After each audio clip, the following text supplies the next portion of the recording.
Hi, Sandra. Welcome. Hi, how are you? I'm great. Thank you. Happy Friday. Same to you. Hi, Mary Beth. Welcome to class. Hi, Beatrice. Good to have everybody here today.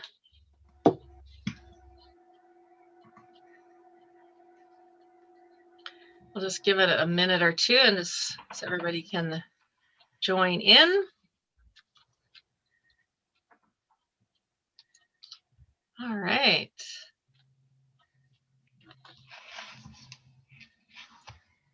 I'm just going to hit the record button so we have that going. All right. Well, welcome everyone to class today. Friday morning for me, it's 10 a.m. where I live. Let me just get the chat organized here. So we have Todd today from support. He'll be helping us in the chat. So if you have any difficulties with your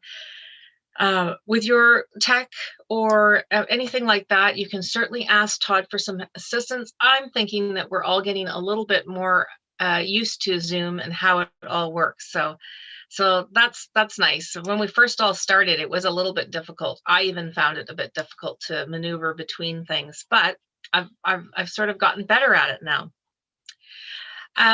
So welcome to class. Today we are going to be talking about nutrition basics.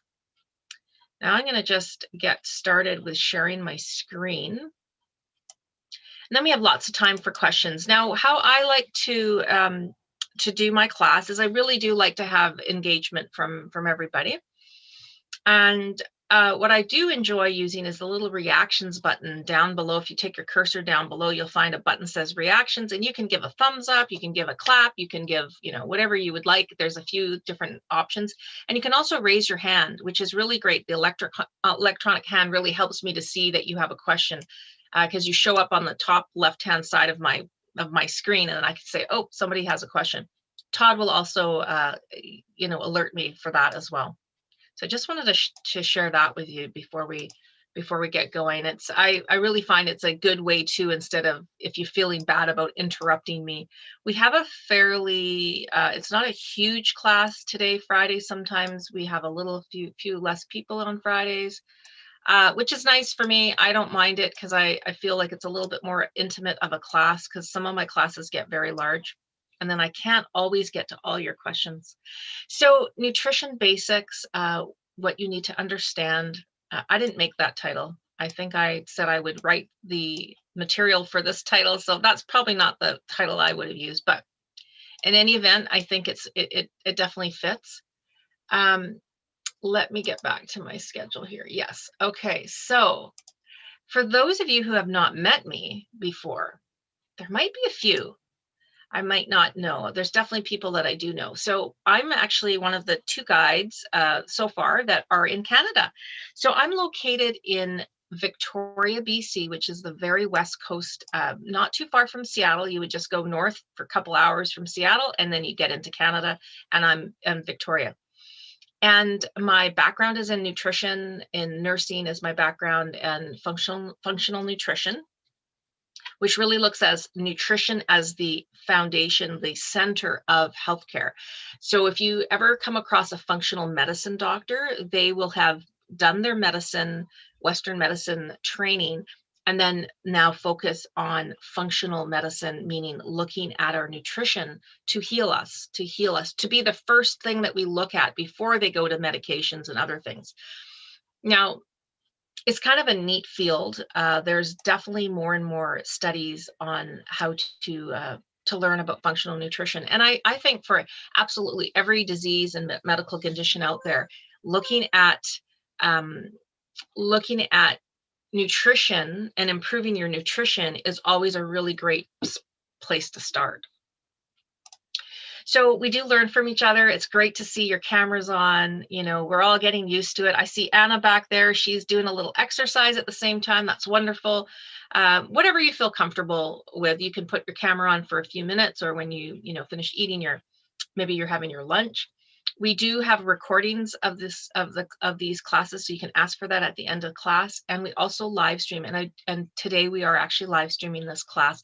So hello to all of you out there that are live streaming in. You're not registered in the class, but you can see and hear us. And you're not able to see the chat, and you will not get the post email with the notes. So next time, maybe you'd like to join via registering. And just lastly, we don't get paid any kickbacks for products or services that I might talk about. And in my classes, I do talk about products and services once in a while, especially if somebody asks me a question about something that I use. So today is really exciting because I created this class especially for us older adults, because typically what we see in the news, what we see in studies, often refers to families and growing children about nutrition. They don't really look at us older adults. Sometimes the field of gerontology will look specifically at the older, maybe more frail elderly person who is maybe in a nursing home, and they might look at those people. Not to say one day I will be in that place, but for us older adults that maybe are still independent, we're living at home, what can we do to improve our nutrition? I want to know that. Inquiring minds want to know that, because why can't we improve our nutrition? And you'll see as we go through this class that I really do believe that it's just as important as when we were a child. So that's the number one thing. We're going to look at the changes, the differences as we age. We're going to look at 4 factors that affect our nutrition. And we're going to look at just a little simple way to understand basic nutrition. And then I have 3 important nutrients that I want to share with you that I would hope that you can start incorporating into your daily and weekly food intake. Things that we kind of forget about. Now, if you've been taking my classes, you'll know that I might harp on a few of certain things, and there's a bit of a common theme between the eye health class, the brain health class, the heart health class, arthritis management, diabetes management, which is coming in hopefully a couple of weeks. You'll see that on the schedule.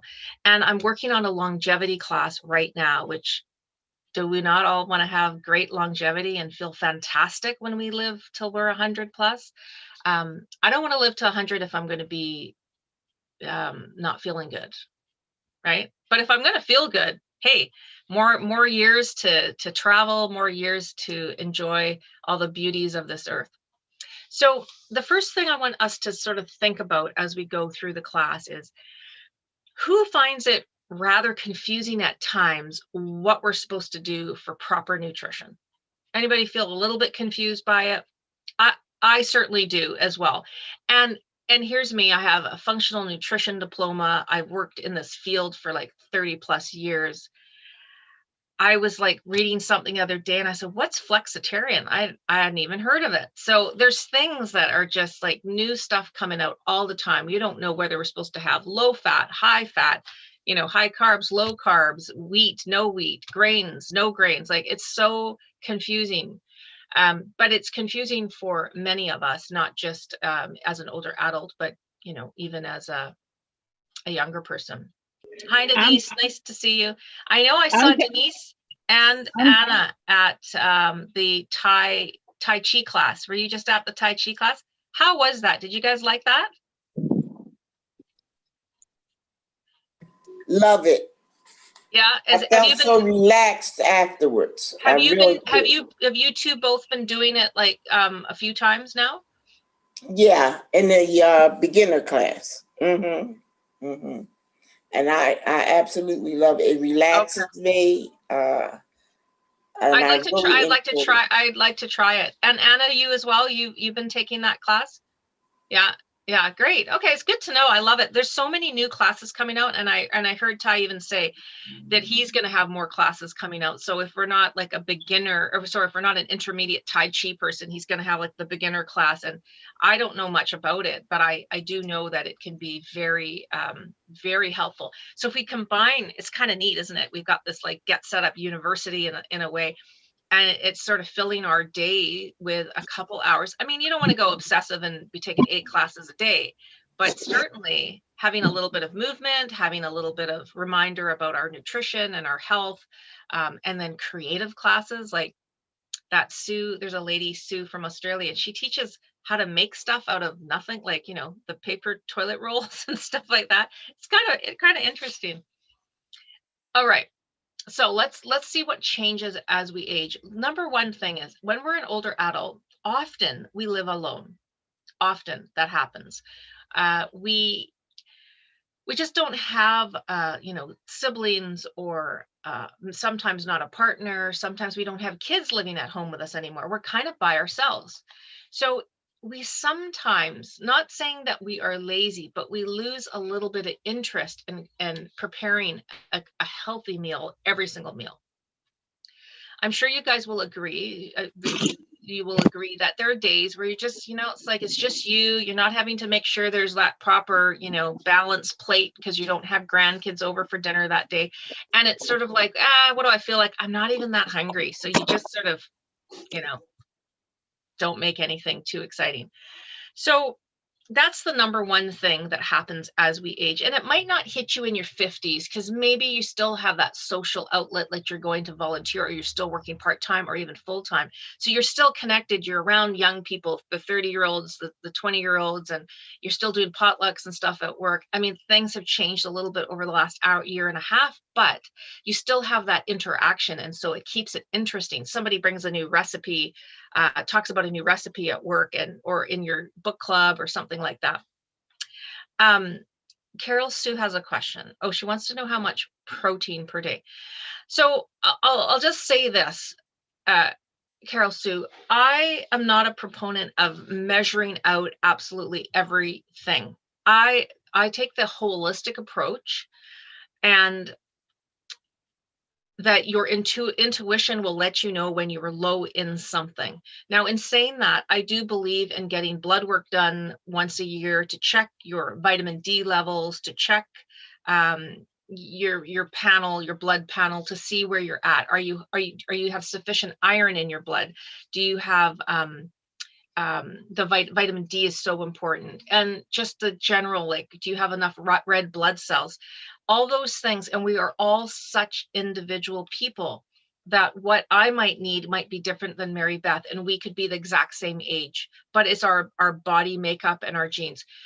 I would say for protein, if you are worried about being pre-diabetic, or you are diabetic, not saying that you are, but if the blood sugar thing is an issue for you, I would say that you want to try to include protein in every meal, like breakfast, lunch, and dinner. Typically right now, because there's been this big trend on protein, most people are eating way too much protein. Like, they got their protein powder, they're getting 30 grams of protein in one sitting with one gulp. And I just think that is not necessary. If you do strength training and you're doing some form of like weight training, you do need to make sure you have protein, because you need the protein, the amino acids from protein, to build your muscles and maintain your muscles. So I hope that kind of answers your question. There isn't really, I don't want to say, like, for example, fiber, we want to have around 30 grams of fiber a day. But with protein, it's really individual, really individual. Okay, so a little bit loss of interest in cooking these elaborate meals every day.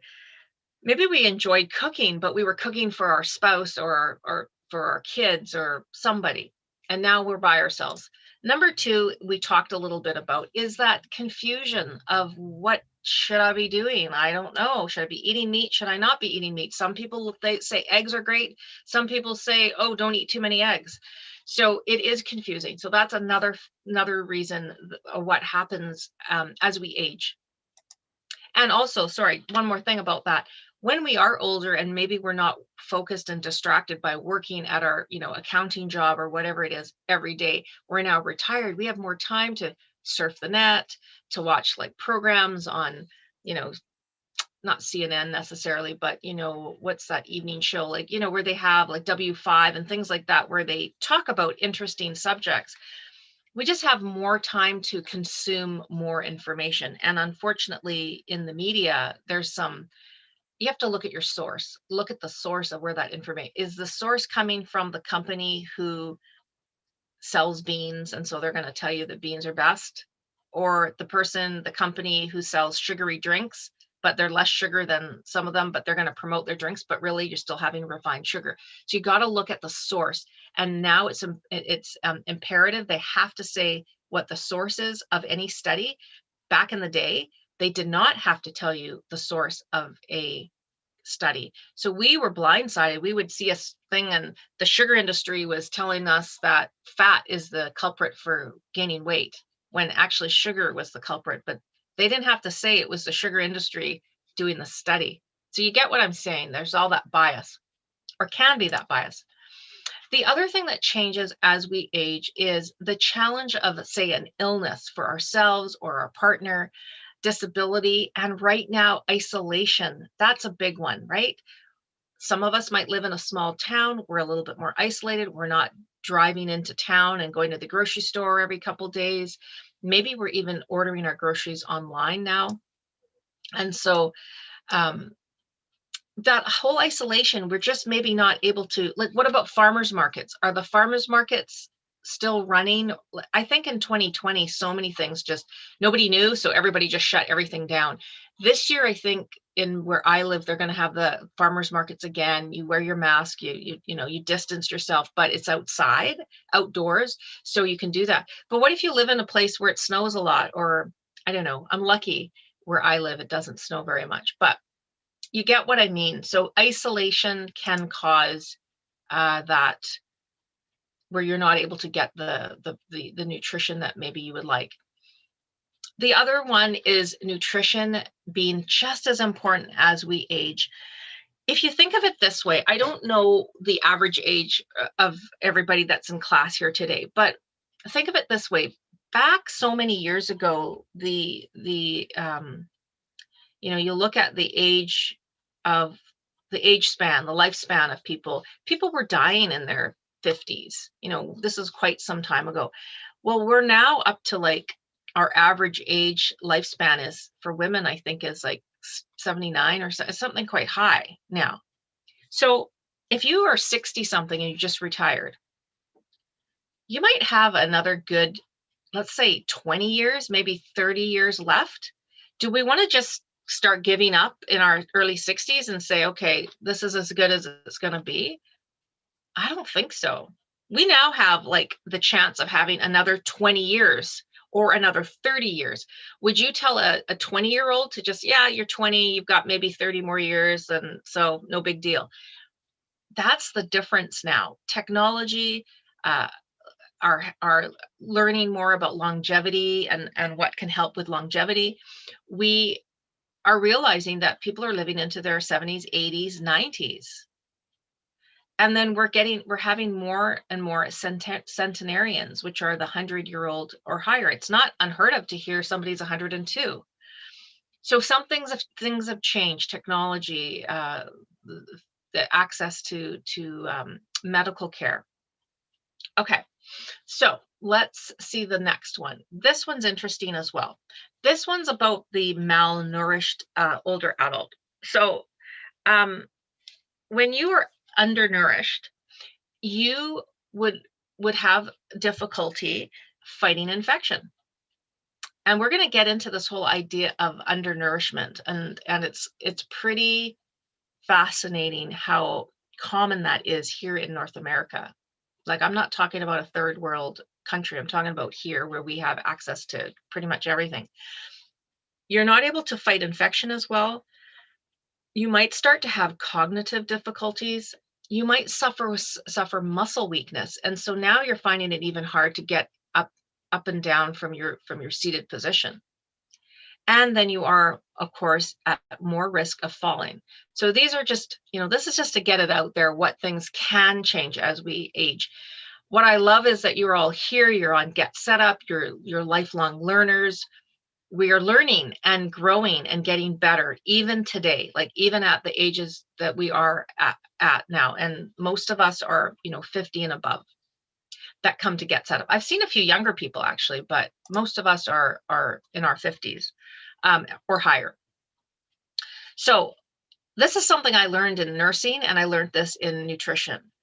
Tea and toast syndrome. Has anybody heard of that before? Yeah, it sounds kind of made up, doesn't it? To me, it sounds a little bit made up. When I first heard it, I thought, that sounds kind of like somebody just coined some new term. It's actually a real thing. And it's something that I really learned a lot about in nursing, in my nutrition studies. So according to Wikipedia, tea and toast syndrome is a form of malnutrition commonly experienced by older adults that are unable to prepare meals and tend to themselves. You might know somebody, or maybe this might be some truth for yourself, where you live alone. You've lived on your own for, however many years. And as I said from that first slide, you've just sort of lost interest. You used to like to cook for your spouse. You like to cook for your kids. You were excited when the grandkids came over after school. It's for their after school snacks. And you had some reason to do all these things. And now you're a little bit more tired. It's a little bit harder to stand on your feet, maybe in the kitchen. And so you just keep reverting to doing things easier and easier and easier. Now, maybe you had a fairly big lunch because you met somebody for lunch, or you had your daughter came over and you had something fairly big for lunch. So now it's dinner time. You're not really that hungry, and I'll just have a piece of toast. And you know what? That's where this came from, because even my grandmother, Mom and I would go and check on her and ask her, what did you have for dinner last night? And often she would have tea and toast. So it's a real thing. So the big main concern with this, that form of malnutrition, you tend to have low salt in your body. And we need to have salt in our body. Unless you've got hypertension and a real issue with high blood pressure, we need to have good salt in our diets. If you're having toast and tea, you're not getting salt. And I don't mean the crappy salt that's in all that packaged and refined, like packaged convenience foods. That's just high in sodium. But I'm talking about good salt from Celtic salt or the Himalayan salt that has other minerals with it. So yeah, so tea and toast syndrome, you can quote me now on this. Like, it's a real thing, and it's across North America. And we have a lot of older adults that live on their own doing this often, and it leads to malnutrition. All right, does anybody have any questions so far? I mean, we're going to get to some really interesting stuff, and there is no reason that you can't have a robust variety of gorgeous foods to eat every week. Like, why not? I mean, we have farmers markets, we have grocery stores that have amazing little cultural little areas. There's the Asian aisle, and you can get Indian products, you can get Mexican products. We have, like, in my grocery store where I go, one of my larger grocery stores, they have a whole international aisle. You can get foods from Britain. Like, if you're British and you're missing your little baked beans, the kind that you got from the UK, you can buy it in our grocery stores. It's just really, really cool. So let's look at the factors. The first factor is the social factor. Many of us, as I said, we're just having a little bit less interested in eating in general, just because, we might be alone. We might have just lost a loved one. I look at this picture and I see this lady, she just seems a little bit withdrawn. Maybe she finally made herself a cup of coffee, but she's not sitting there having an engaging conversation with anybody. So she even lost interest in finishing her coffee. Having friends and stuff. Right now we're isolated, so you don't have your neighbor coming over with banana bread to to stimulate your appetite. My dad, he's on his own. My mom died quite a few years back, and they used to enjoy doing something different for their coffee break. So they would go to Tim Hortons, that's kind of a thing in Canada, to get their coffee and share a little muffin. It's more of the social aspect of things, to get out and eat, right? So he misses that. And so I feel bad that he doesn't have that person. The neighbor sometimes brings baked goods over or brings something from dinner. She'll bring stuff over to my dad, which is really nice, because he still lives by himself in his own home. So social factors like this. What about, still under social factors, what about the fact that a lot of us are on fixed incomes now? You know, we don't have the opportunity to do the extra weekend work and work overtime at our job, or that promotion where now we can make more money. Like, we're on a fixed income. It's fixed. Like mine, I started last July. It is a fixed income. So there isn't any wiggle room except for that tiny, teeny, tiny cost of living that I get every year with the pensions here in Canada. You get that little bit of cost of living. So this sometimes can feel a little bit embarrassing, you know, where maybe we can't afford all the good food we would like to buy. What do you think affects the cost of our food that we buy in our groceries? You know how sometimes you hear it in the news, cost of cauliflower has skyrocketed. What do you think causes the change in the cost of our foods? Transportation costs. Yes, absolutely. That's a big one.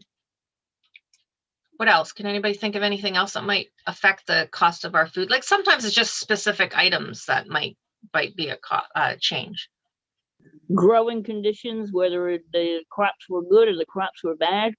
Yeah, absolutely. So the big thing here is impact is the weather, right? Sometimes we have like a bad season of too much wind or too much tornadoes, or there was too much rain or not enough rain, and it affects our crops. So our farmers around the world, depending on where you live and where the crops come from. I remember it was last year, apples were quite a lot more expensive in my area because we had a 2-week cold snap that killed so many blossoms off our trees, even the crops, not just my own little apple tree that lost all its blossoms, but everywhere. Cost of apples went up. That happens. Also, another thing last year, if anybody noticed, well, I don't want to bring in political stuff here, but remember a few years back, and there was that whole thing about, nobody crossing the border and, all that kind of stuff. Remember that?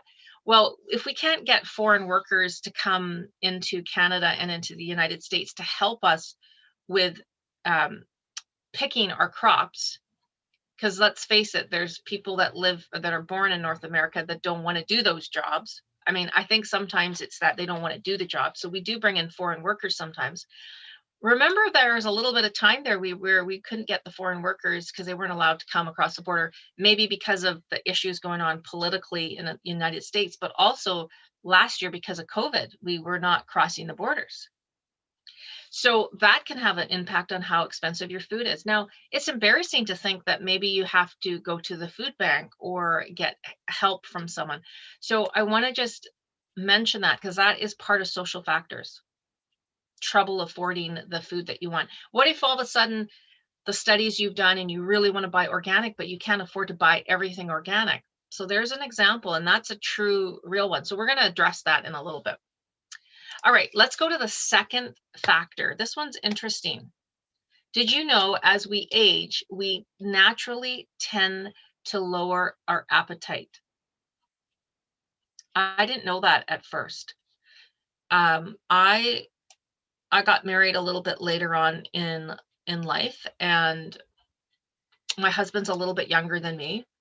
And when we got married, like it was just the two of us, so we would make our food and we would plate our food. So, put it all fancy on the plate and then take it to the table. And my plate looked exactly like my husband's. Like I wasn't going to eat anything less, right? And I was in my 40s at that point. So I was still eating quite a bit, and I didn't notice a difference in my appetite. However, in these last few years, and also being more conscious about what I really need, what does my body really say it needs? I think I was overeating quite a bit over those last 5 years. But now that I'm listening to my body and slowing down a little bit, I'm realizing that my plate now looks more like 2/3 of my husband's plate. First of all, we're female versus female and male, and plus he's younger than me. So our appetite actually does start to reduce as we age. And the reason is because we tend to have less muscle mass. I don't know what the age is that our muscle mass starts to decrease. It could even be after we peak in our 20s. Maybe it's in our 30s. So we tend to have less muscle mass. Therefore, we need less calories. Our body needs less calories to survive, like to function. So that naturally makes us not as hungry. Has anybody experienced that yet? A little bit? Yeah, I just I'm 56 this year. I only just noticed it in the last maybe 2 years. When I was 50, I mean, we went to Disneyland for my 50th birthday, and I was like a kid, and I still was eating. I still had quite an appetite, but not in the last couple of years. Sandra's made a comment here. My mom and I go to the food bank, but what we found is that food isn't really all that healthy, or some things are starting to spoil. Yes, I will agree. Sometimes the food banks, I mean, they try their best. Sometimes they get overflow from a restaurant or from places. We really do have to be picky about our foods.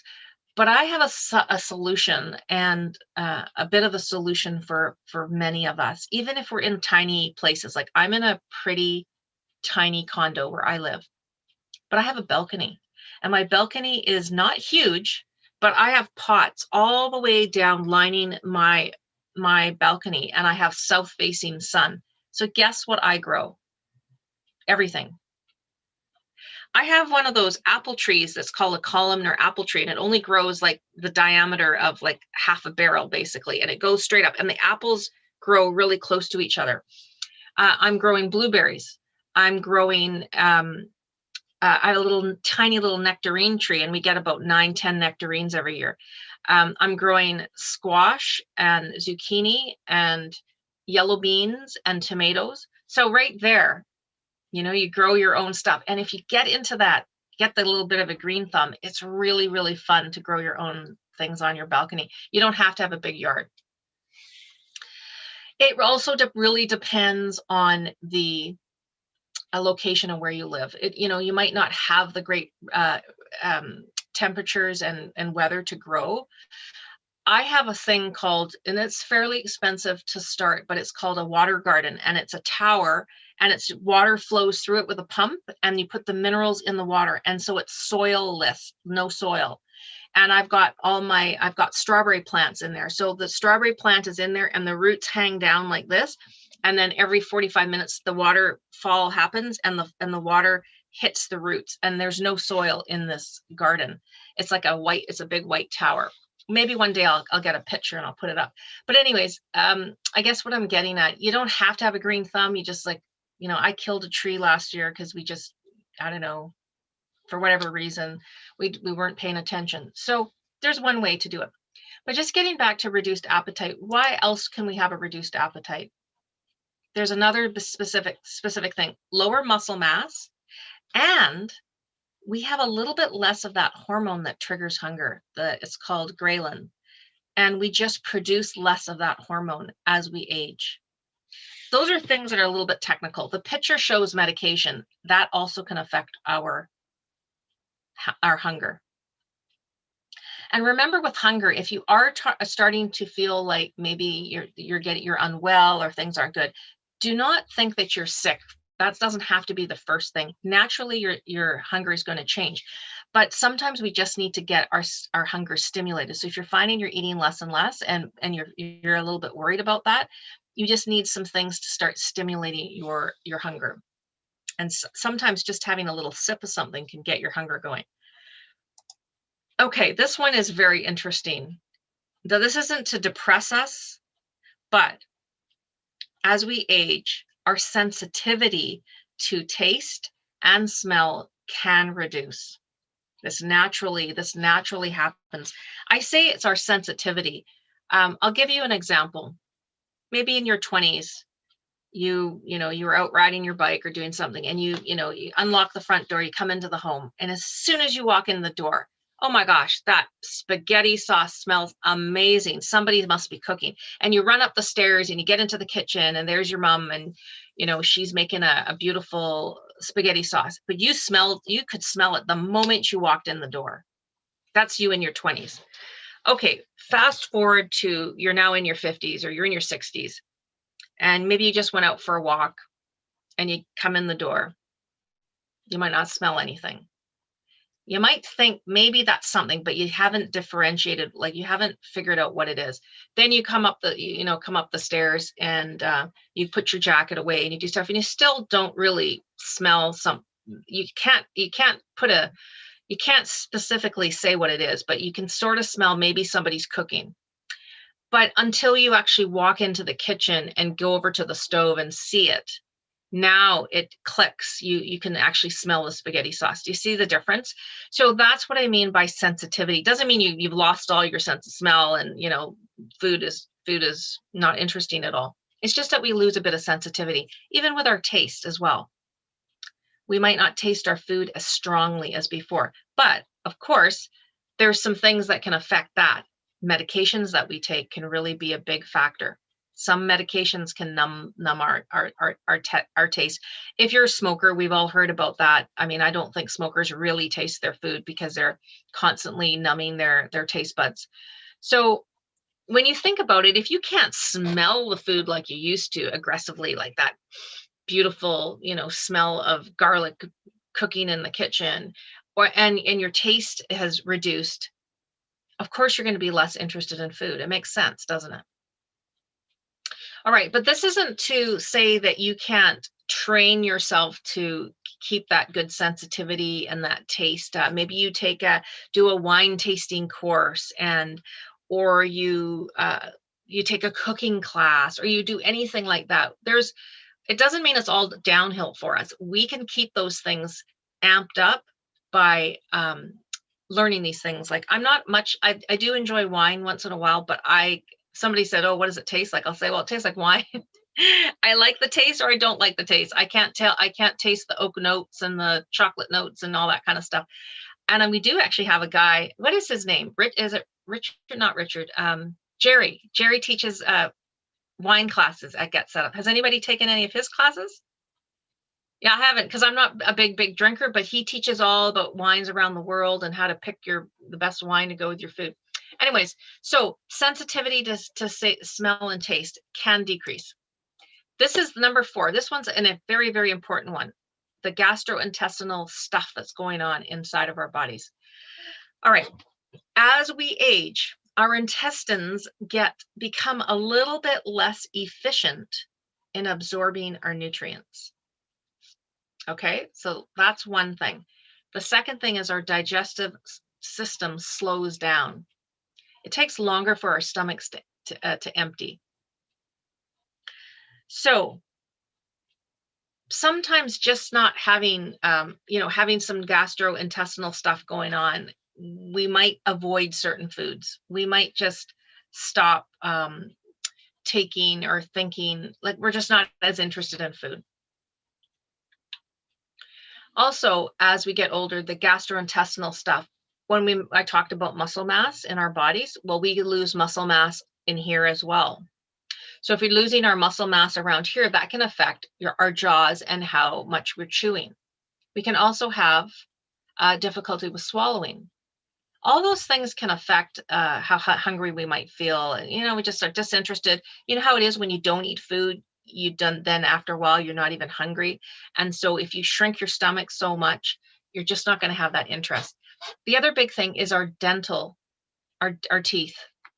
As we age, sometimes we end up with some dental issues. So we stop chewing on this side, and then we break a little tooth back here on this side. And before you know it, you're missing out on half the foods. If you're not eating nuts anymore, you're not eating celery, anything that bugs your teeth. Sandra's asking my thoughts on supplements. So I'll just segue just for a second about supplements. I do believe that supplements can be useful therapeutically. What does that mean? Supplements, I think, can be very useful therapeutically. So when I say therapeutically, I mean for a period of time. I don't want you to take X supplement because when you were 20, somebody told you this was really, really good for you.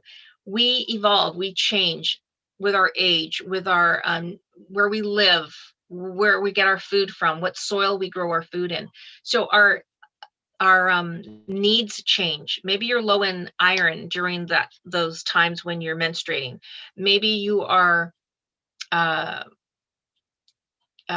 better at your vitamin D because of you're living in Florida now and you've got sunshine, I guess, like every day. Is there sunshine in Florida every day? Probably. I'm going to guess that there is. So we change. So supplements also change. And if you're going to take something therapeutically because you want to bring up your stores of something that you think you're low in, then absolutely I agree with supplements. But please read your labels. Please read your labels. So you're asking about the brain supplements. If you take my optimal brain health class, I give you 10 foods to eat for your brain.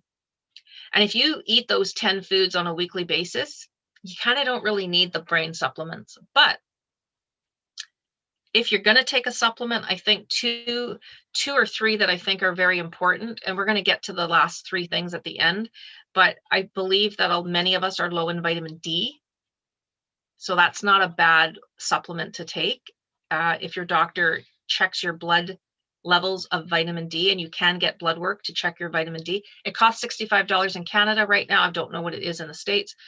The other thing that we tend to be low in is our omega-3s. And I harp on that in every single nutrition class I talk about. A lot of people take a fish oil or omega-3 supplement. I think that's also a very popular one.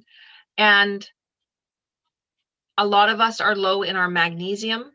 You know, if we're having like restless legs at night when we're sleeping, or we're having cramps at night, we have high blood pressure or tend to have high blood pressure or swelling. It can be the magnesium or potassium.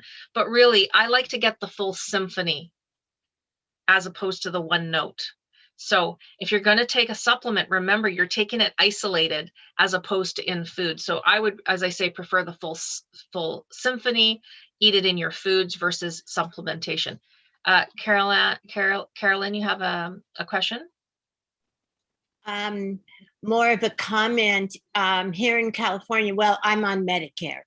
And as long as my doctor orders that vitamin D, because I'm historically low in it, it is paid by Medicare.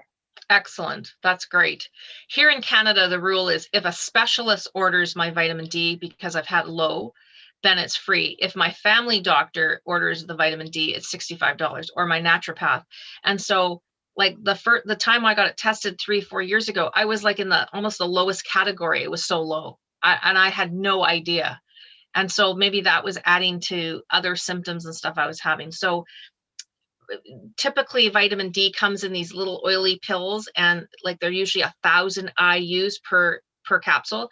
If you're trying to build up your stores again, you might even be, your doctor might even tell you to take 5 of those little pills to get your vitamin D back up.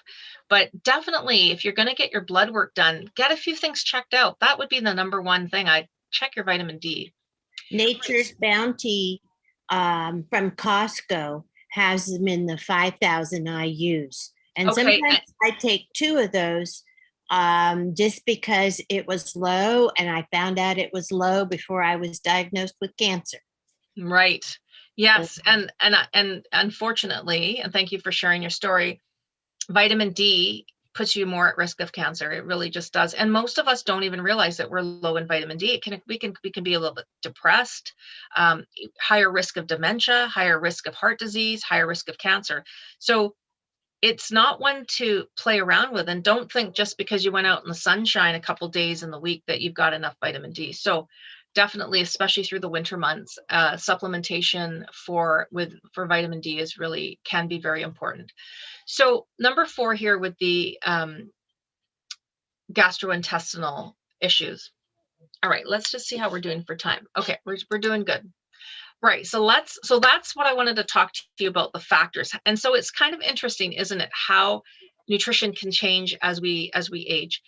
Let's just do a tiny little nutritional lesson. And this is just to kind of give you a better understanding of what's the breakdown of nutrition? What is it that us humans need for nutrition? 6 things, 6. So the first 3 are called macronutrients. Macro meaning large, big. There are 3 macronutrients are carbohydrate-rich foods, protein-rich foods, and then our healthy fats. Those are the 3 macros, the largest things that we need to ingest for our basic nutrition. So And I'm teaching this to you in such a way that you can now teach your spouse or your partner or your neighbor or your grandchild. And remember, when we learn something, the best way to really get it into our brain is to teach somebody what you've just learned. So keep that in mind. So this is, and I teach this to you guys every week now. So it's ingrained in me, like even from nutrition, I studied it, but you forget, right? So macronutrients, carbohydrates, proteins, and the good fats. Then we have our micronutrients. Micro meaning small, so like smaller amounts. What are those? Vitamins and minerals. Vitamins and minerals. So we've got carbohydrates, proteins, good fats, vitamins and minerals. And what's the sixth one? Water. That's it. That is nutrition at the basic level. So when somebody tells you that they don't eat carbs, well, they're lying, because unless they're dead, because we need carbohydrates in our diet. If somebody tells you they don't eat any fat, well, that's also a lie, because they would be dead too, because we need fats. So when I talk about omega-3 fatty acids, that is essential. Essential fatty acids. That's where the word essential comes from. We need it to survive. We need it for our blood vessels. We need it for our lubrication of our body. So if somebody says they're not eating carbs, they're just eating lower carbs. If somebody says they don't eat fat, that means they're just eating maybe less fat. You can't survive without protein. We wouldn't have built up muscles in our body without protein. So these are essentials. We can only last a couple days without water, and then we die. Water is actually more essential to us than food. There are people that go on hunger strikes. There's people who, have these devastating, car crashes and are found. There was that story here in Canada, and this gentleman was found, I think it was something like 15 or 16 days later, and they survived because they were drinking, they had their water bottle and they were drinking rainwater, and they survived. So you can survive quite a few days without food, but you cannot survive very many days without water. And you certainly can't survive very many minutes or seconds without air. So nutrition basics, you can teach this to your grandkids. What are they? 3 macros, 2 micros, and water. All right. I mean, there's lots of studies. We could go into detail about what types of carbohydrates. There's the simple form and the complex form. We can go into about fats. There's the healthy fats, and there's the bad trans fats. We can talk about proteins. There's animal protein, and then there's plant-based proteins. But again, this is just simplified for you to have an understanding. And a lot of my other classes, I have a class coming out soon about today's top food lifestyle trends. And that class is going to teach us about what is keto diet? What does the Mediterranean diet mean? What is DASH diet? I've never heard of flexitarian. What is vegan good to be vegan for permanently? What about the types of vegetarian diets? Have any of you heard of pescatarian? Do you know what that is? A vegetarian that eats fish. Yeah, fish. Pescatarian. That's kind of, I have a newscast guy here that I see on TV, and he says he's a pescatarian. So I guess they eat vegetarian and they eat some fish. I myself am a flexitarian. Does anybody know what that is? Go back and forth. Yeah, a little bit. I think it's just the millennials. I don't know, not putting down millennials, but I think it's the thing they coined, because 60% of millennials are flexitarian. What that is a little hint, a little brain teaser here. It actually is somebody who follows a plant-based diet quite a lot, but they also eat meat, and they choose what percentage of the time they want to eat meat. So my husband and I actually enjoy meat. My husband grew up in cattle country. He likes his Alberta beef, but we eat clean meat. We only get our wild-caught fish, and we get beautiful eggs from the farm up the street, and we source where we get our meat. And right now, even as a flexitarian, I probably eat 50-50. I eat a lot of, maybe not 50, 60% plant and 40% meat. So we actually do eat quite a bit of meat in our diet, but I'm not vegan, but I do eat a lot of vegan food. So you get what I'm saying. All right, let's look at the last 3 essential nutrients that I feel that all of us should be getting If not, we should be looking at supplementation possibly, but I would rather you get it from your food. Number one, omega-3 fatty acids. It's fat, it's a fatty acid. We do not manufacture it within us. So we have to get it from what we put in our mouth. It is the number one thing to help reduce inflammation in our body. And if you want to stay away from getting disease of any sort, you want to keep that inflammation down in your body. So the good news is there's so many anti-inflammatory foods that we can eat, things that naturally help bring down inflammation in our body, as opposed to taking an NSAID anti-inflammatory medication. So the oily fish, sardines and tuna and mackerel and salmon and herring, they all have lots of really delicious, good omega-3 fatty acids. Now, if you're not a fish person, I'm so sorry, because if you don't like fish, you're not going to like probably most fish, unless you're just specific about a fish you don't like. If you didn't grow up eating sardines, in the little cans, it probably will gross you out a little bit, because when you see the little fish in the tin and you're not a fish person, it can be a little bit unappetizing. But I actually grew up eating little sardines, and my mom used to chop onion really, really, mince it really, really fine, and then she would mash in the sardine and make a little salsa on the side and eat that with rice, and that was the best protein that you could be eating. So even sardine cans are fairly inexpensive at the grocery store. What else can you do if you don't eat fish to get your omega-3s? Other than, we talked a little bit about supplementation. Flax seeds, chia seeds, hemp seeds, in our nuts like walnuts, those all have amazing omega-3s in them. So number one, if you are not getting your omega-3s, that's the number one thing I would tell you to add into your diet. So just take a look at, like, if you just did a diary of what you eat in a week, that'll give you a good idea of, was there any fish in your diet in the week? Like, if I were to ask any of you, it's Friday today, has anybody had fish this week? Yes. Yeah, a couple of you, and some of you are shaking your head. Up until, I'm going to say, maybe 6 months ago, we never made fish at home. My husband, as I said, came from cattle country. He didn't like fish. He didn't know how to cook fish. I just didn't eat it unless I went to a restaurant, and then I would order fish because I would figure they know how to make it more than I know how to make it. And in this last year and a half, we haven't been in a restaurant. Like, maybe we've taken takeout out twice. So you want to learn how to make fish. There's beautiful wild caught salmon that comes in tins, and you can do so many amazing little recipes with salmon. So, and my mother's idea was fish sticks. Yes. Count. Okay. Well, you know what? It's one way to maybe get a little bit of, when we were young, absolutely. My mom used to buy those fish sticks because it was one way for us kids to kind of get introduced to fish. It was all breaded and it had a nice little sauce, and you would just say it's like chicken, it's kind of funny, but definitely you can make your own breaded fish.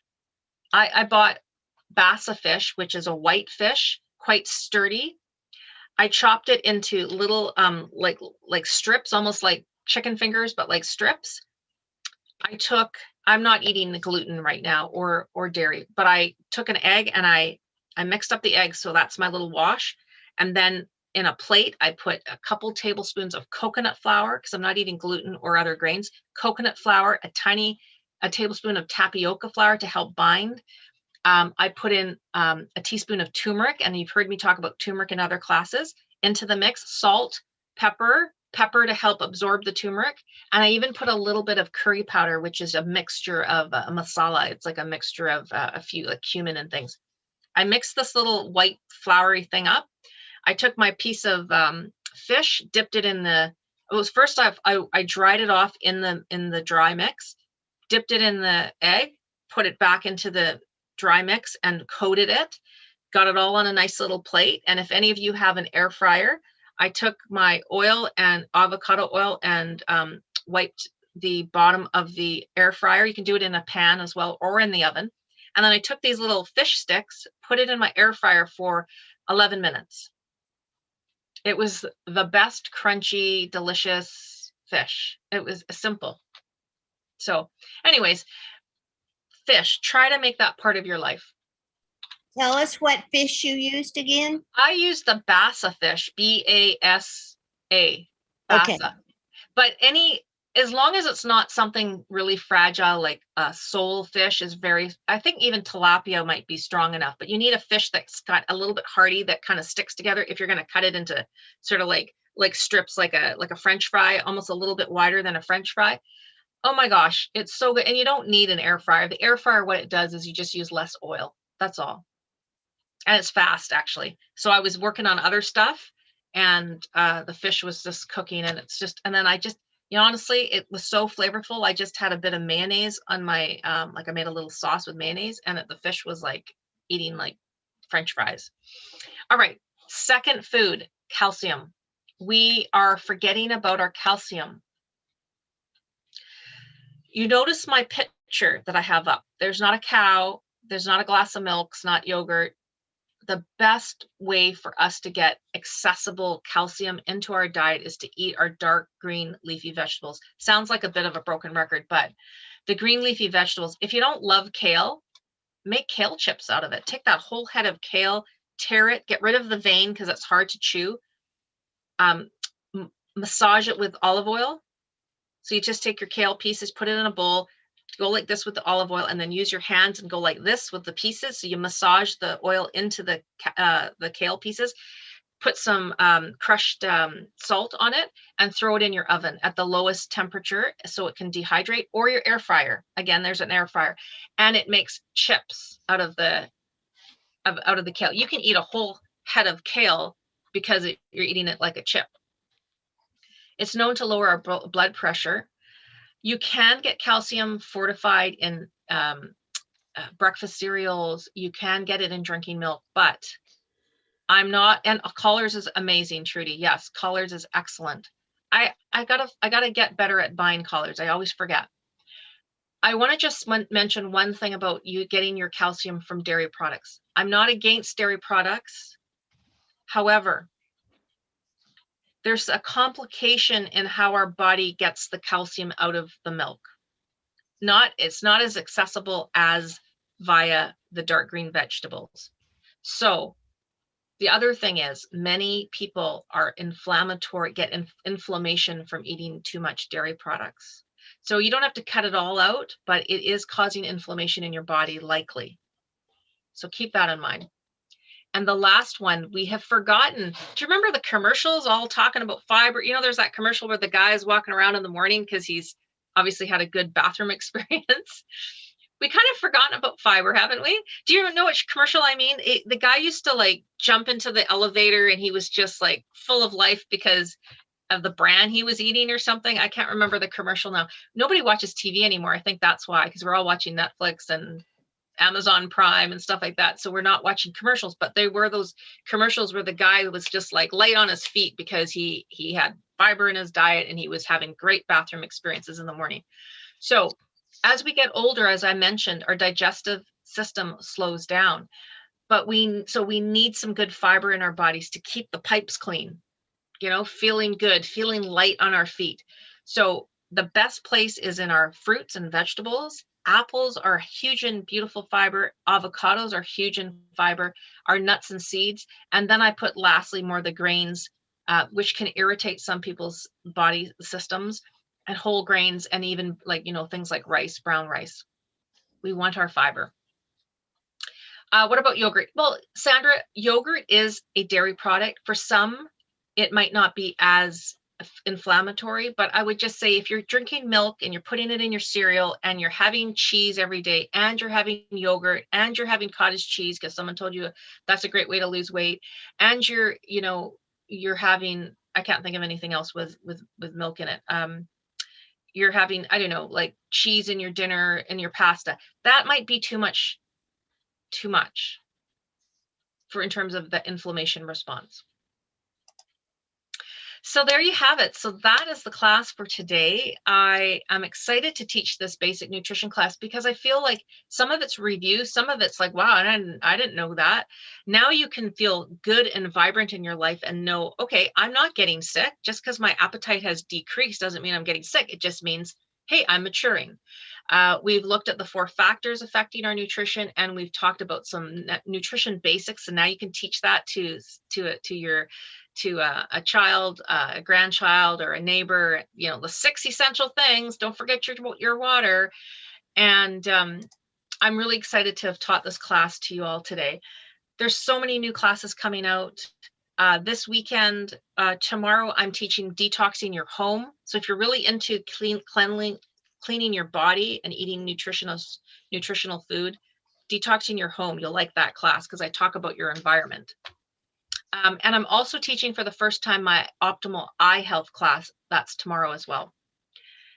What else to tell you before we end? I will send you a post email, so you'll get some summary notes. There is a feedback button to give feedback. Please give us feedback. We love it. I love it. I love to hear from you. I love to hear the good things. I mean, I don't love hearing the not so good things, but I do learn and listen to what you say so that I can improve on my classes, because that's number 1 for me. You can rate it from a 1-star to a 5-star. You can rate the Get Set Up in general. You can rate me as a guide. You can rate, I think those are the 2 things you can rate. Now you can invite a friend. When you sign up for a class, you'll see this thing pop up to invite a friend, and you just click that to invite your friend. And some of you might have a real interest in something. Anybody got like an interest that maybe they're thinking of doing an interest group? Anybody?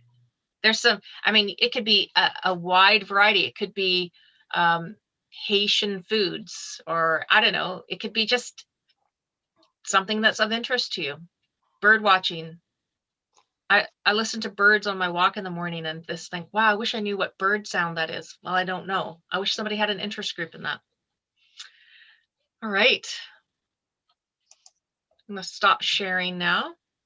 So I have a minute. If well, we're at time now, but does anybody have a burning question they want to ask me before we head out? I do. What about oat milk? Oat milk, there's lots of amazing nut milks out there now. Isn't it great? Because way back in the day, there might have been soy milk and maybe almond milk. Now we have hemp milk. We have oat milk. Oat milk's actually quite tasty. I like the flavor of it. I like, what else is there? There's something I get something from Costco called macadamia nut milk. It's unsweetened. Ooh. Very good. It's white in a light blue color, and you buy it in the Tetra containers, and you can get 8 at a time. So it's in the aisle closest to the paper aisle, like, you know, your paper products, and it comes in Tetra packs. It's super reasonably priced, and you don't have the fat and any sugar in it. It's the closest to real milk for me. Macadamia nut, unsweetened. So if you're interested in that. Nelda's asking about a hydroponics. Show us sometime your hydroponics water system. Okay. Nelda, I'm going to remember that you asked about that.